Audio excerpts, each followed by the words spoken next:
आप इस चीज से अंदाजा लगा सकते हैं, ये तस्वीरें हम आपको गवर्नमेंट कॉलेज श्री गुरु तेग बहादुर की दिखा रहे हैं। आप इस बात से अंदाजा लगा सकते हैं कि जब यह कॉलेज का निर्माण शुरू हुआ होगा उस समय यहाँ वृक्ष, ये छोटे वृक्ष नहीं थे और ये पौधे नहीं थे, और जब कार्य शुरू हुआ उस दौरान ये पौधे यहाँ पर उग गए होंगे और आज ये पौधे देख सकते हैं तस्वीरों के माध्यम से कितने बड़े बड़े वृक्ष बन गए हैं। देश के कितने बड़े वृक्ष बन गए हैं।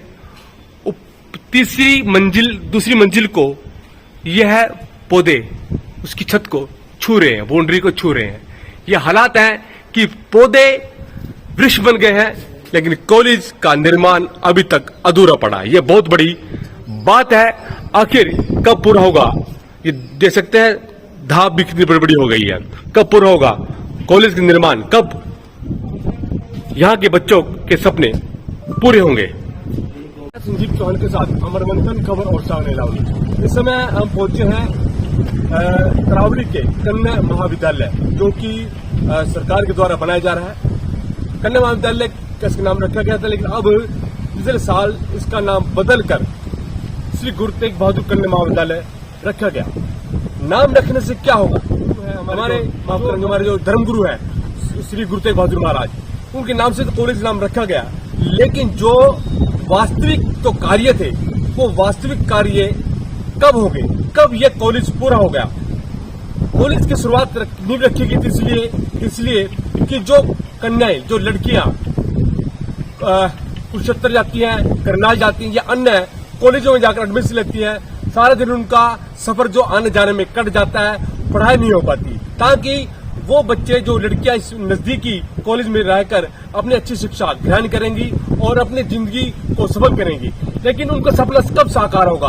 बिल्डिंग जो हाल है, बिल्डिंग जो हालात इसमें नजर आ रहे हैं, जर्जर हालात में है और इसके कोई देख रेख भी नहीं हो रही है। यहाँ आवारा पशु या असामाजिक तत्व आकर कोई ऐसी हरकतें भी करते होंगे, क्योंकि यहाँ पर कोई चौकीदार भी नहीं है। इस समय हम हमारे साथ जुड़े हैं, यहाँ पर स्पेशल आए हैं यहाँ की कवरेज करने के लिए, यहाँ की हालात दिखाने के लिए।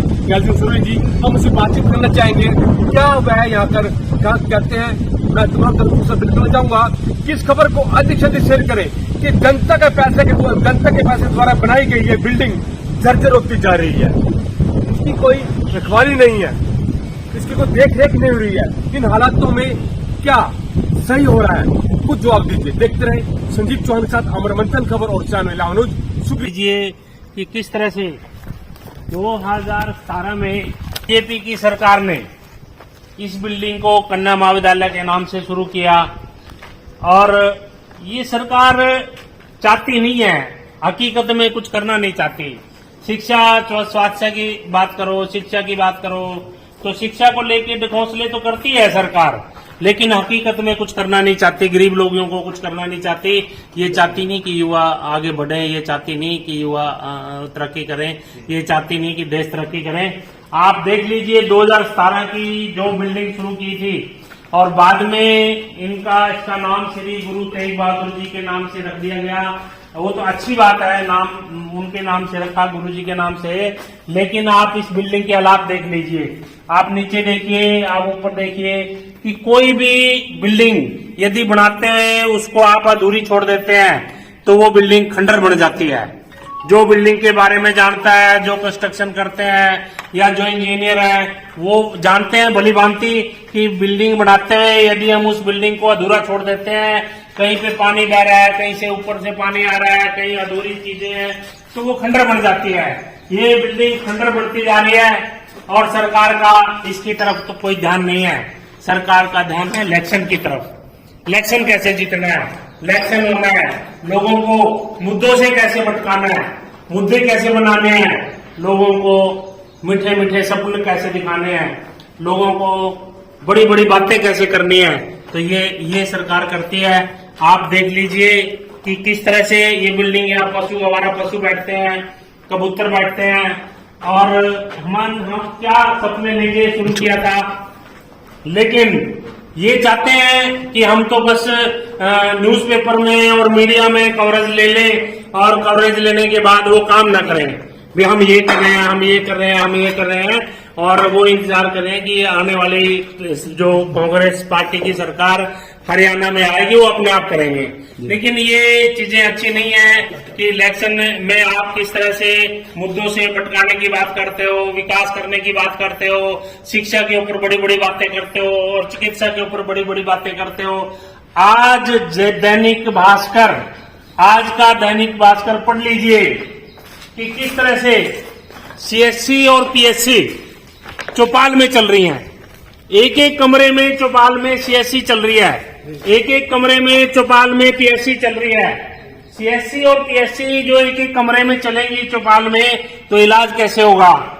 और इसी तरह से हम यहाँ पे आए, यहाँ की बिल्डिंग की हालात देखिए कि इतना पैसा इस बिल्डिंग पे जो अभी तक खर्च हो चुका है और ये बिल्डिंग जर्जर होती है तो इसका जिम्मेदार कौन है। सरकारी पैसे को हो रहा है और इस पैसे को ये खंडर बनता जा रहा है, तो इसका जिम्मेदार कौन है। आप देख लीजिए कि किस तरह से कोई इसमें हम आए तो यहाँ पे किसी प्रकार का कोई वो नहीं है कि थोड़ा बहुत काम चल रहा हो, कोई काम नहीं चल रहा है, कोई एक भी मजदूर इसमें नहीं लगा है। आज 2017 से आप आज देख लिए 2024 आ गया, लगभग 6 साल हो गए।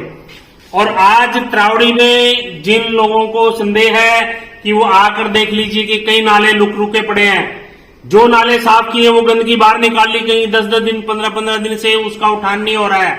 तो इन चीजों की इनका ध्यान नहीं है। इनका ध्यान है कि विधानसभा चुनाव आने वाले हैं, चुनाव पे खासकर इनका ध्यान रहता है। चुनाव की ये तैयारियां करती हैं, उसमें झूठी घोषणाएं करते हैं, उसमें झूठी बातें करते हैं और जनता को गुमराह करते हैं और जनता का ध्यान भटकाने का काम करते हैं।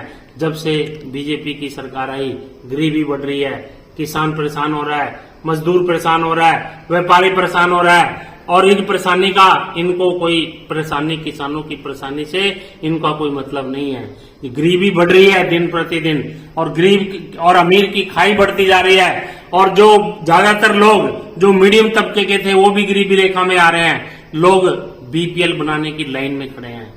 आप देखिए कितनी शर्म की बात है कि जो लोग चाहते हैं कि हम तरक्की करें, हमारे बच्चे तरक्की करें, वो बीपीएल की लाइन में खड़े हैं। और जहां भी जाते हैं कि हमारा बीपीएल बनवा दो, हम गरीबी में हैं, हमारे पास ये नहीं है, हमारे पास वो नहीं है, वो सही है अपनी जगह। लेकिन इस तरह से क्या देश का विकास होगा, इस तरह से क्या प्रदेश का विकास होगा।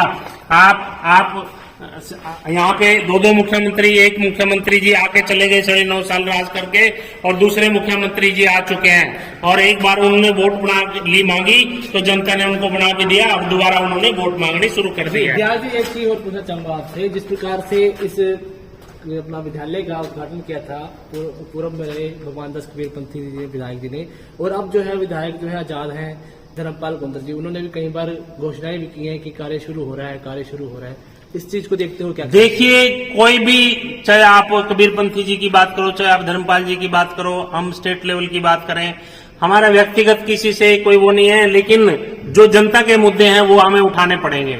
जनता जिस उम्मीद से बनाती है, जनता जिस उम्मीद से चुनती है, उस उम्मीद पे खरा आपको उतरना पड़ेगा। आप मुद्दों से भाग नहीं सकते, आप मुद्दों से टाल नहीं सकते, आप जनता को गुमराह नहीं कर सकते। जनता सब समझती है, जनता आज हमारे से ज्यादा समझदार है। तो जनता को आप लंबे समय तक गुमराह नहीं किया जा सकता। तो फिर हमें जनता की अदालत में जाना पड़ता है। हम वोट मांगकर हम सोचे हम बन गए और 5 साल के लिए हम कुछ भी करें या ना करें, कोई हिसाब मांगने वाला नहीं है। लेकिन हकीकत में ये है कि हमें जनता के दरबार में जाना पड़ता है और फिर उनसे वोट मांगनी पड़ती है और फिर जनता हिसाब मांगती है। जब हिसाब मांगती है तो फिर हमें जनता हरा देती है, वो ठीक हराती है। मैं एक व्यक्ति की किसी की बात नहीं कर रहा हूँ। आप पूरे देश की बात करो, प्रदेश की बात करो कि जो राजनीति का जो स्तर है वो गिरता जा रहा है। वो जा रहा है कि राजनेता, बहुत से लोग ऐसे हैं कि जो झूठ बोलते हैं, थोड़ा अल्प राजनीति करने के लिए आते हैं और झूठ बोलकर किसी न किसी तरह जनता गुमराह करते हैं। दयाल सिंह सरोहित जी, व्यक्ति की बात नहीं कर रहा हूँ जी। बिल्डिंग पड़ी है, सुनसान बिल्डिंग पड़ी है, इसके जिम्मेदार कौन है? प्रशासन को चाहिए कि यहाँ पे कोई जिम्मेदार, कोई चौकीदार है, कोई यहाँ पे प्रशासन की कोई जिम्मेदारी बनती है कि यहाँ पे खंडर बिल्डिंग पड़ी है और इसकी देखरेख कैसे होनी है, आगे इसका काम कैसे होना है। यहाँ के जो जनप्रतिनिधि हैं और जो बीजेपी के बड़े बड़े लीडर हैं, और यहाँ पे आप देख लीजिए कि मुख्यमंत्री जी से भी मैं आग्रह करूंगा कि उनसे ये एरिया ज्यादा दूर नहीं है और जीट रोड पे वो तीसरे दिन यहाँ से निकलते हैं तो उनको यहाँ पे आना चाहिए, इन समस्याओं को देखना चाहिए। ये करनाल से कितना दूर है आप देख लीजिए कि लगभग 5 किलोमीटर के दूरी पर ये कॉलेज है। तो आप चिकित्सा की बात करें, शिक्षा की बात करें, ये चाहते नहीं है कि गरीब आदमी पढ़ लिख करे नौकरी करे, ये चाहते नहीं है कि गरीब आदमी तरक्की करे। इसलिए ये लोग इन चीजों पे, ये बीजेपी के लोग, बीजेपी की सरकार का इन चीजों पे ध्यान नहीं होता। और ये उदाहरण है जो सबके सामने है, ये छुपी हुई चीज नहीं है, कोई भी आके इस कॉलेज में देख सकता है। तो मेरा सबसे अनुरोध है कि इन मुद्दों को उठाना होगा और इनसे हिसाब मांगना होगा कि आपने 10 साल में किया क्या है। ये लोग अब आपकी गलियों में आने वाले हैं फिर से, जिस तरह से लोकसभा में आए उसी तरह से ये आपकी गलियों में आने वाले हैं। और यहाँ की जनता ने, हम जो धन्यवाद करते हैं कि जनता सर्वोपरि होती है और कि उन्होंने मनोहर लाल खट्टर जी को भी चुना, वो भी दोबारा आपके बीच में आएंगे, उनसे भी हिसाब मांगिए और सैनी साहब से भी हिसाब मांगिए कि आप कर क्या रहे हैं, जो चीजें पड़ी हैं, जिस उम्मीद से हमने आपको बनाया। बड़ा ही महत्वपूर्ण सवाल मैं आपसे पूछने जा रहा हूँ। सवाल यह है कि जुलाई का महीना चल रहा है और शुरू हो गया है, और इस महीने में हर कॉलेज में, हर यूनिवर्सिटी में जो है कि बच्चे नई क्लासों में जाना शुरू हो जाते हैं। और ये हालात जो बता रहे हैं, कब तक आखिर त्रावड़ी की जनता, त्रावड़ी के आसपास की जनता दूसरे कॉलेजों में जाकर एडमिशन लेंगे, जो बच्चे हैं एडमिशन लेंगे, तो इस बिल्डिंग का क्या करेंगे? देखिए, कोई भी सरकार हो, जिस क्षेत्र में कोई नया प्रोजेक्ट, नई बिल्डिंग, नया कॉलेज यदि देना चाहती है तो वहाँ की जरूरत है, तो बेसिक नीड है। ये यहाँ के बच्चियों की, हमारी बेटियों की जरूरत है कि उनको दूर ना जाना पड़े। यहाँ पे आसपास के गांव पड़ते हैं, त्रावड़ी पड़ता है, तो भी ये सब इस चीज में शिक्षा ग्रहण करने के लिए आए। लेकिन आप देखिए 14 किलोमीटर आपका करनाल में कहीं जाना हो और कहीं आप नीलोखड़ी जाना हो, आप आसपास जा रहे हैं बच्चे, लेकिन यहाँ इस बिल्डिंग क्यों बनाई थी, शुरू क्यों की थी, किस विजन को लेके, किस मिशन को लेके शुरू की थी?